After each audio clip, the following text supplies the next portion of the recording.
శాంతి. ఓం శాంతి. ఓం శ్రీకృష్ణ పరబ్రహ్మణే నమః. శ్రీమద్భగవద్గీత. ఓం నమః శివాయ. ఈరోజు మనము శ్రీమద్భగవద్గీత యొక్క ఆత్మ సంయమ యోగము అనే ఒక అద్భుతమైన విషయాన్ని ఈరోజు మనం తెలుసుకుందాం. ఎందుకంటే 6వ అధ్యాయము సుమారుగా 3వ భాగంలో వచ్చినట్లు అయితే అత్యంత కీలకమైన విషయమే ఈరోజు ఆ గీతా జ్ఞానదాత ప్రతి మానవునికి అవసరమైన అత్యంత ముఖ్య విషయం చెప్పబోతున్నాడు.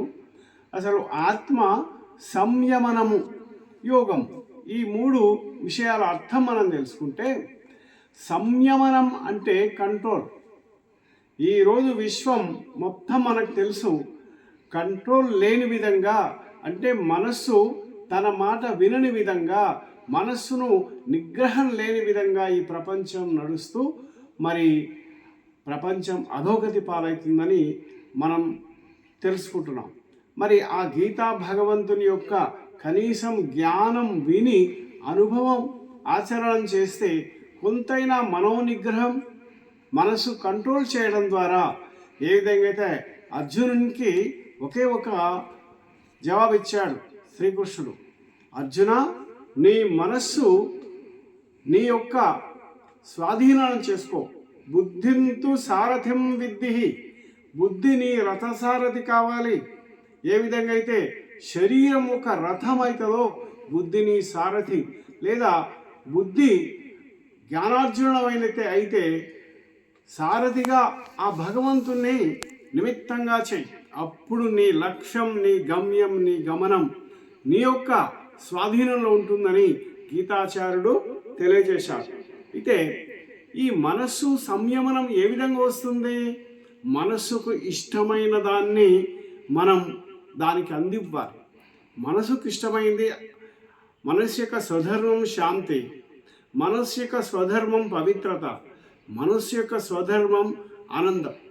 మరి ఈ ఆనందం శరీరం యొక్క భౌతిక ఆకర్షణలో పడి మానవుడు తన లక్ష్యాన్ని, తన గమ్యాన్ని, తన మానవుని యొక్క మనస్సు యొక్క నైజం తెలుసుకోలేకుండా దూరమయ్యాడు. అందుకొరకే గీతాచార్యుడు ఇక్కడ అత్యంత ముఖ్యమైన ఒక శ్లోకం చెప్పాడు.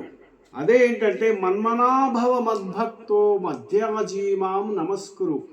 హే అర్జున, నీ మనసు నాకు సమర్పించు అనే ఆత్మ సంయమ యోగంలో అతి ముఖ్యమైన ఈ యొక్క శ్లోకంతో పాటు రెండవది మధ్యాజీవవ, అంటే నీ మనస్సుతో పాటు శరీరము ఏకాగ్రతగా ఉంచాలి అనే ఈ రెండవ శ్లోకం యొక్క అర్థం. మూడవది అతి ముఖ్యమైనది, మాం ఏకం శరణం వ్రజః. నన్నొక్కడినే స్మరించు లాస్ట్ చివరికి. అన్యథా శరణం నాస్తి త్వమేవ శరణం మమ. ఎప్పుడైతే ఆత్మ నిశ్చయం కలిగినప్పుడే సర్వం భగవంతునిదే అనేక స్థితి. అయితే ఈ 3 విషయాలను మనము భగవద్గీతలో 3 ధర్మాలకు, 3 సిద్ధాంతాలకు చెప్పిందిగా మనం చెప్పుకున్నాం. అయితే ఆ మొట్టమొదటిది ఏదైతే దాన్ని ద్వైతము అంటారు. ద్వైతము అంటే మన్మనాభవలో మనస్సు లేదా ఆత్మ ఆ భగవంతునితో సంయమనం చెందే ప్రయత్నాన్ని ద్వైతం అంటారు.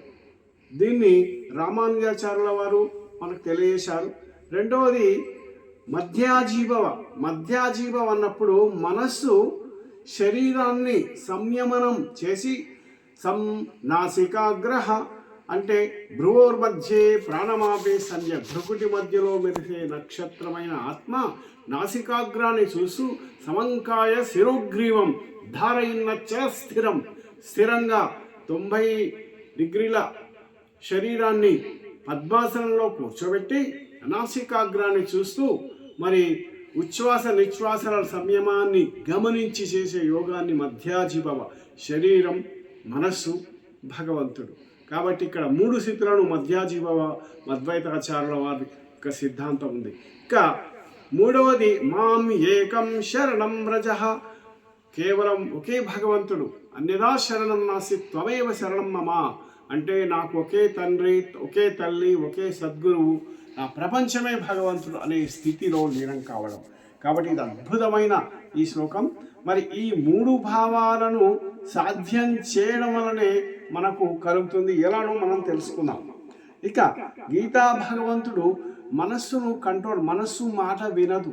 ఎందుకు వినదంటే కనీసం 84 జన్మల్లో 21 దేవతా జన్మలు తీసుకున్న మానవుడు 63 జన్మల నుంచి మరి అనేక భక్తి ప్రయాసలతో అనేక జన్మల ప్రారంభంతో మనస్సు మర్కటమైందట.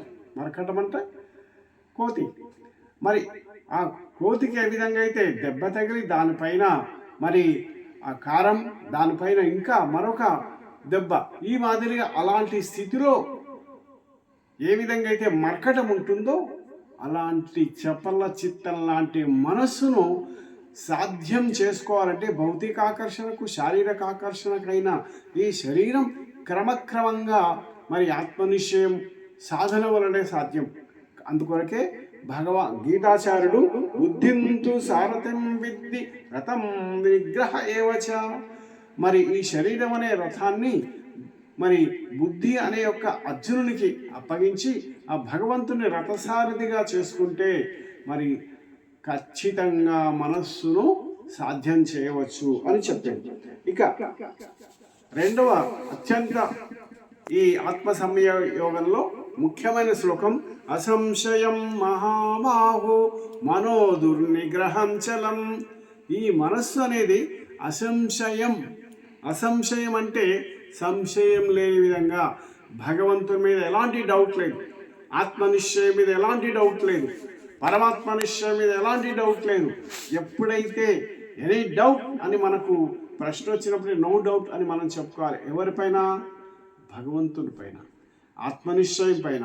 ఈ శరీరం కోహం అన్నప్పుడు నేను ఎవరిని అనే ప్రశ్నకు సమాధానం నేను శరీరంలో ఉండే చైతన్య ఆత్మజ్యోతిని, భృకుటి మధ్య మెరిసే నక్షత్రాన్ని, సృష్టి ఆధారభూతుడు సాక్షాత్తు పరమశివుడు, ఆ జ్యోతిర్బిందు స్వరూపుడే బ్రహ్మ విష్ణు శంకరులకు అధిష్టాన స్వరూపుడు ఆ భగవంతుడు నా తల్లి తండ్రి అనే నిశ్చయం కలిగినప్పుడే మాయ అనేది మన దరిదాపుల్లో రాదు.